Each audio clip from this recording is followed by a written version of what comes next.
রাস্তা ও ড্রেনের উপর নির্মিত অর্ধশতাধিক অবৈধ স্থাপনা গুড়িয়ে দিয়েছে সিলেট সিটি কর্পোরেশন।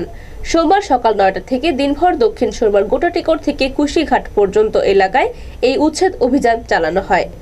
অবৈধ স্থাপনা উচ্ছেদে এরকম অভিযান অব্যাহত থাকবে বলে জানিয়েছেন সিটি কর্পোরেশনের মেয়র আরিফুল হক চৌধুরী।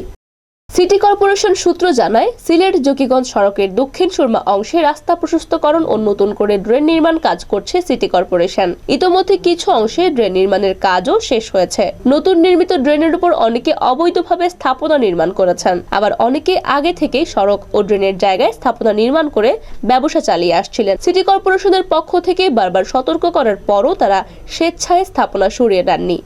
অবশেষে সোমবার থেকে সিসিক উচ্ছেদ অভিযানে নামে। অভিযান চলাকালে সিসিক মেয়র আরিফুল হক চৌধুরী এবং প্রধান রাজস্ব কর্মকর্তা ও নির্বাহী ম্যাজিস্ট্রেট মোহাম্মদ মতিউর রহমান খান। সিসিক মেয়র আরিফুল হক চৌধুরী জানান, অবৈধ স্থাপনার কারণে রাস্তা ও ড্রেন প্রশস্তকরণ কাজ ব্যাহত হচ্ছিল, তাই অবৈধ স্থাপনা উচ্ছেদ করে রাস্তা ও ড্রেনের জায়গা দখলমুক্ত করা হয়েছে।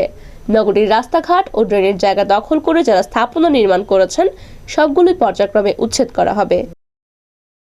অভিযান তো অব্যাহত থাকবেই। আমরা রাস্তার দুই দিকে ডিভাইডার সহ এটা নান্দনিক একটা রাস্তা আমরা তৈরি করব।